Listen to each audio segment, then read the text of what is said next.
train din po. Tabungan Falls, dito sa Dingalan, Aurora.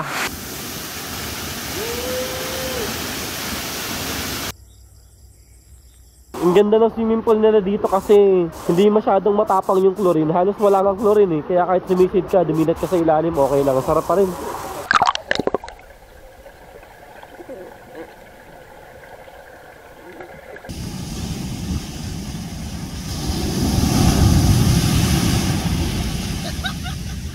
Ahon, Brayo, RS. Grabe, tarik na tarik. Baba, ahon, baba, ahon. Ganun yung daanan dito. Yan, bangin na sa kaliwa natin ang taas. Welcome to Dingalan Pacific Viewpoint. Grabe yung tanawin dito, sobrang ganda talaga. Lalo sa personal kung mapupuntahan nyo to.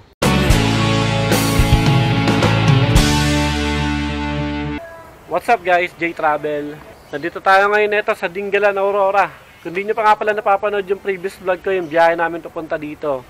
Gamit tong Honda Brayo RS. Click nyo lang yung link sa description. O kaya pindutin nyo suggested sa taas. Ngayon, dito kami mag-i-stay sa Pacific Bodies Beach Resort dito sa Dingalan, Aurora. Eto, dito tayo mag-i-stay. Chalet 4. Pagpasok natin sa pinto, ayan, meron agad salamin dito. Ayan tayo, medyo tumataba tayo eh. Kaya ito yung kama, 3 kama, good for 6 person. Ang bayad daw dito, 5,000 per night. So, ayan, ang check-in 2 PM, ang check-out 12 PM. Ayan, merong TV dito, may fan, may lagayan ng gamit doon. Tapos yan, air condition siyempre. Ito, bintana ito dito. Ito naman yung comfort room. Ayan, meron lababo, salamin, toilet, malinis, and then shower. Yan, merong heater. Maliit siya pero ano, ang ganda tignan, nakaka-relax yung vibes dito. Makakasama natin, ate ko. Birthday na ngayon, happy birthday. Thank you! Anak na si Sam, si Jet. Ito ate ko si Titina, lagi natin kasama sa lahat ng gala. Ito na yung food natin, lechon kawali with egg, 200 pesos per meal. Pagkainan muna tayo. Ngayon lang tayo magtatanghalian, hapon na, mag-alas 4 na. Pacific Bodies, service natin ngayon. Let's go! May kuliglig. May kuliglig. River crossing. I love Abungan. Also like river crossing.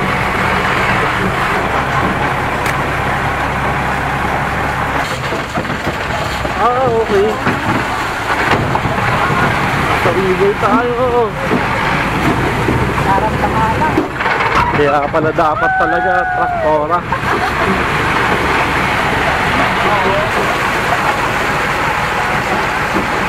Tayo na, balik-balik yung dito. Dito. Grabe yung train. Oh.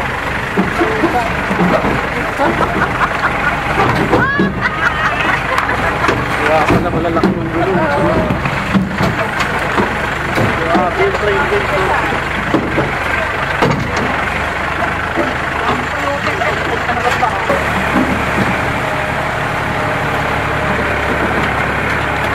Ito yung service natin, ito yung traktora, no, mahatak, grabe, solid na experience, sobrang tagtag. Kaya, salamat. Ito na yung daanan, dire-diretso dun sa Abungan Falls. 3 minutes lang daw ito nalakaran. Ganda na rock formation na to. Tapos may tubig na tumutulo. Wow! Kaya pa? Kaya. Matandaan na yung mga kapatid ko. Ako na lang bata. Ayan na siya. Ayun na yung waterfall. So ang ganda. Ito may mga cottage pala dito.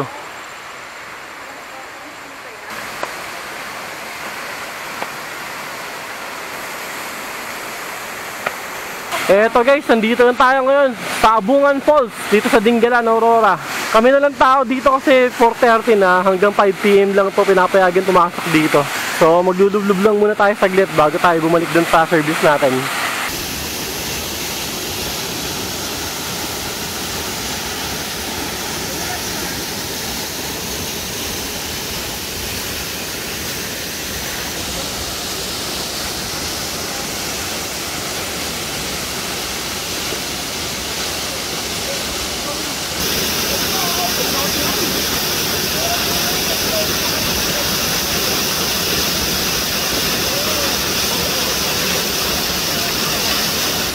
Guys, grabe, ang linaw ng tubig.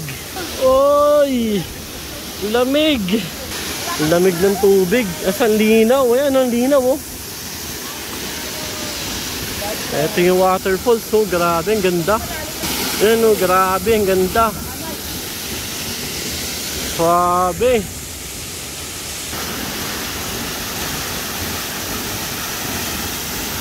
Ay! Tama ka! Niyala! Ay, tama ka to! Lamig nga eh!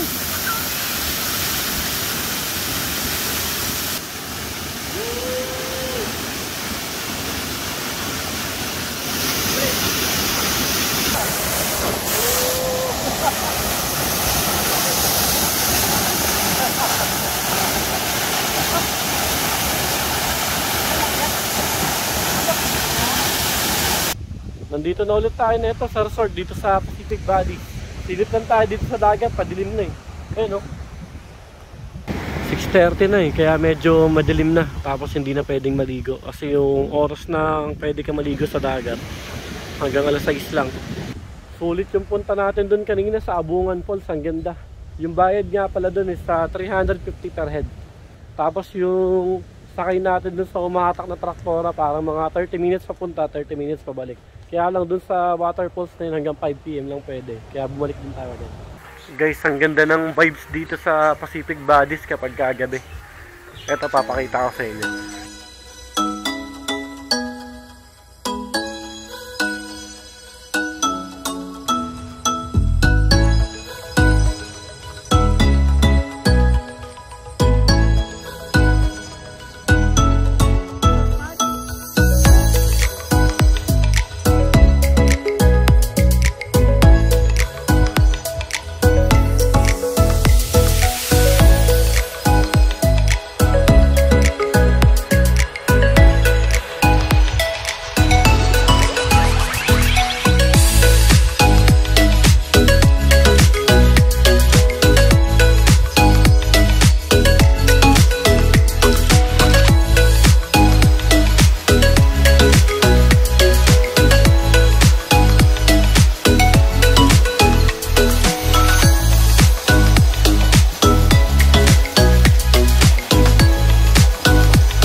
Crab, tapos hipon. Hapunan natin mamaya. Tapos dito yung area na pwede ka mag-ihaw, magluto. Yeah. Dito yung area ng kitchen, maraming mga lababo dyan. Ayan, lutuan. Galing mo magluto ah. You need asin. Ayan, chef natin. Oh. Eto, ready na yung hapunan natin. Meron tayong hipon, crab, inihaw na isda. Tapos meron tayong rice syempre, and then adobo. At meron tayong caramel crab. Available yan dito sa loob ng Pacific Valleys. So tara, maghapunan muna tayo.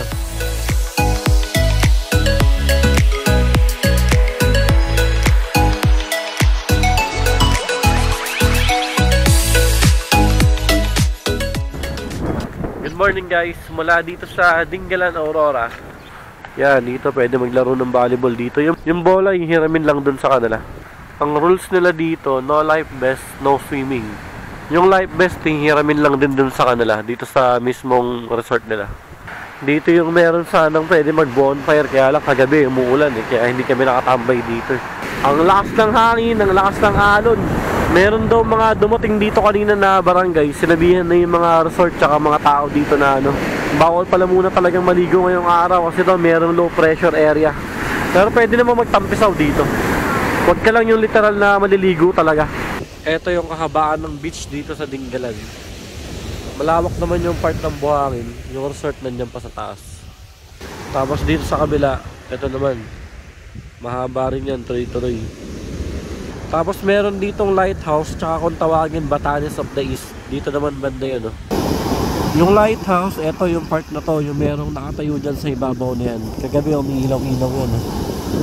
Tapos yung kung tawagin na lang Batanes of the East, dito lang din sa area na yan, oh. Etong dagat talaga dito sa Dingalan, malakas talaga yung alon. Kasi yung katapat natin dito, Pacific Ocean na eh.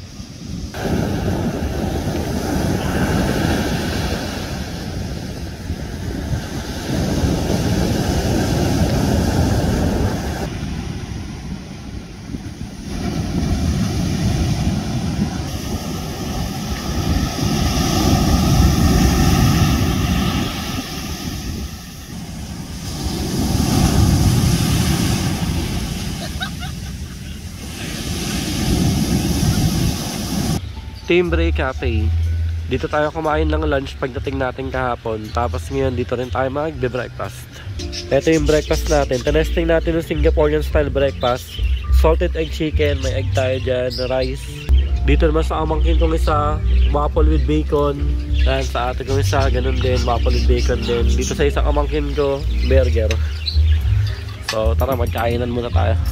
Ang sarap ng vibes natin dito habang kumakain kasi naririnig natin yung mga boses ng ibon. Ayan, no? Boses o tunog, yan sila.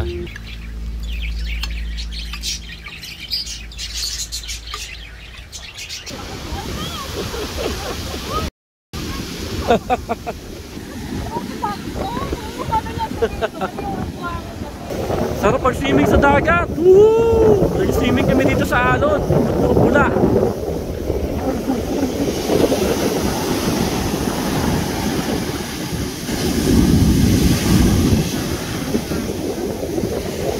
Ito yung swimming pool area ng Pacific Bodies. Dito tayo nagbabad kagabi. Ngayon, bawal na kasi maligo dun sa dagat nga kasi masama yung panahon. Dito na lang ulit tayo maliligo.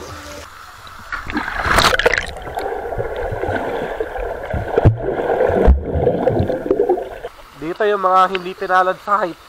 Yan sila. Kawawa! Malalim naman. Hindi sila.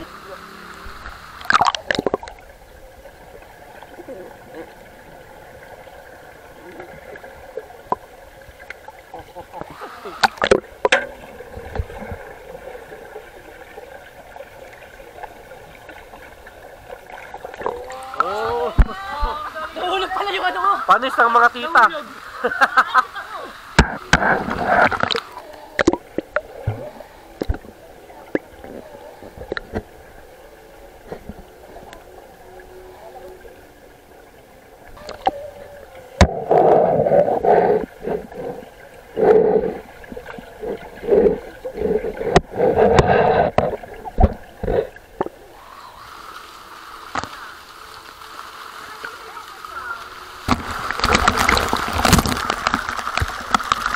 Ang ganda ng swimming pool nila dito kasi hindi masyadong matapang yung chlorine. Halos wala kang chlorine eh. Kaya kahit sumisid ka, duminat ka sa ilalim, okay lang. Sarap pa rin. Hindi siya masyadong malaki, parang sakto lang. Sulitin na natin to kasi mamaya magbabalnaw na tayo eh. Tapos sisibat na rin tayo. Baka meron pa tayong daanan mamaya na tourist destination dito sa Dingalan. Okay guys, all good sa tayo dito sa Pacific Bodies. Next stop natin, susubukan natin dumaan muna ng Pacific View Deck bago tayo bumiyahe pabalik ng Metro Manila. So tara, drive na ulit tayo. Goodbye Pacific Bodies. Ang sarap mag-stay dito. Kabalik-balik tong Pacific Bodies.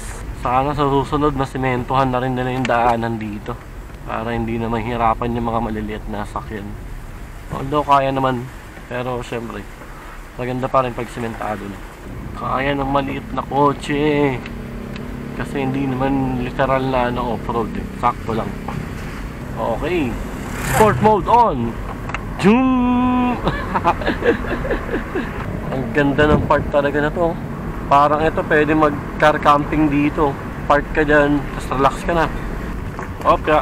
Eto na guys, yung merong ano ulit, lubak-lubak ulit. Lagyan natin sa lower gear lang. Para dahan-dahan lang tayo.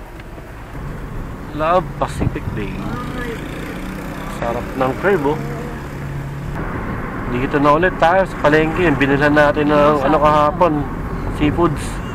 First time natin makakapunta ng Pacific View Deck guys eh, kaya hindi natin kabisado. Nag-maps lang tayo.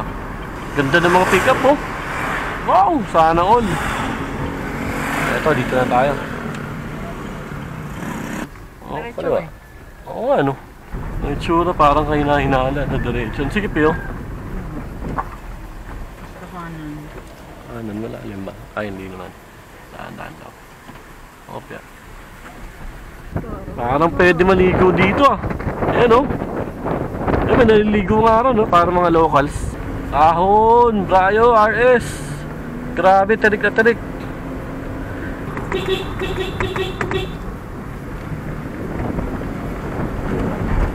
Ahon, Brayo, RS. Ano naman yun? Malaki. Grabe yung ahon, guys, oh. Wow! Sarap naman nun.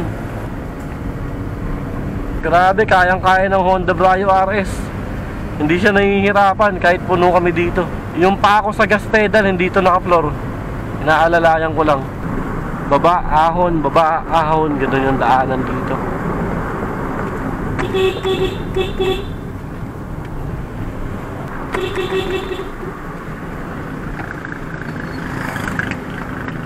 Buti nalakihan nila yung kalsada. Puro bangkingan pala talaga yung daanan dito. Tapos ang sarap.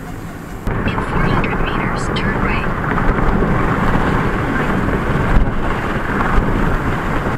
Eto guys, mukhang nandito na tayo. Ayan na nga. Guys, sasakay tayo ng tricycle. May option din naman na lalakarin, dun dadaan. Yun, no? Dito rin pala yung daanan. Kapag maglalakad tayo, dito rin tayo dadaan. Tapos yung mga motor daw na single, pwede raw ipasok sa loob. May parking daw doon, sabi ni Kuya. May parking naman doon. Yan, bangin na sa kaliwa natin ang taas. Hanggang anong oras dito, Kuya? Na pwede pumunta yung mga tao? Ay kahit anong oras kayo, pwede. May nag-overnight nga dyan. Oh. Nakakatulong din talaga yung mga vlogger na nagpupunta eh, no? Kasi marami nakakita eh. Vlogger ka ba? Oo, nag-vlog ko. Anong sa... Travel po. Ha? Wala ako sticker, di pa ako napagpagawa ulit eh. Pag nilakad dyan, ano, ilang minuto pa, isang oras. Ay, wala. Wala na. Wala lang. Andiyan na eh, pag lang... Buti pala, nag-tricycle kami. Ay kung naglakad kayo, wala pa ngayon. Kuya, maraming salamat. Magkikita pala tayo mamaya. Ano po pangalan mo? Abel. Kuya Abel. Yan. Hintay tayo ni Kuya, mamaya sa kanya ulit tayo sasakay pabalik. Mula dun sa parking area, ayun yung pinakasagad ng parking area, pati yung mga single na motor. Maglalakad naman na tayo dito, pero sabi sa amin, malapit na lang naman na daw. Yan yung dinadaanan natin. Medyo maputik kasi maulan kagabi. Yung sapatos natin na Nike SB, pinangbundok natin. Oo, pang ano sana to, pang bike ko eh. Nature trip! Tapos talaga dito sa Dinggalan, kaya puntan pa rin kayo dito. Ganda ng ano dito, kagubatan, no? Fresh na fresh. Wow! Baka nandito si Tarzan. Malaking pakinabang talaga sa mga locals, yung mga turista sa mga ganitong klaseng lugar na medyo malayo sa Metro Manila. Kasi syempre, ito yung dagdag sa hanap buhay nila eh. Kaya sana wag na wag kayo mag-asawa na pumunta sa mga tourist destination dito sa Pilipinas. Bawat punta natin sa mga tourist destination ng mga ganito, tinutulungan na rin natin yung community nila. Kaya masarap, di ba? Nag-i-enjoy ka na sa lugar, nakakatulong ka pa sa mga locals. Nandito lang tayo sa Pacific View Deck. Dito yung information, magsusulat ka ng pangalan dyan. Tapos entrance fee, 25 pesos per head. Ang dami nilang tanim na bulaklak. Gaganda tignan, no? Parang garden yung dating. Pero magkano po ba entrance dito sa Pacific View Deck? 25 po, sir. Sa inyo po sa tour guide? 200. 200, pang ilang tao na yun? Kayo na po lahat. Grupo-grupo. Sa isang grupo. Kahit po kayo ilang tao, kung kahit 15 kayo, isang tour guide pa rin po. 200. Pero pag 20 na po yun, dalawang tour guide na po. yun. Okay. So hanggang 15 person, isang tour guide, 200 pesos sa inang bayad ka ate. Pesos. 40 pesos per head sa may tricycle, balikan. Pwede nyo naman lakarin. Tapos pagdating dito, 25 pesos per head po, di ba? Opo. Ayun. Thank you po.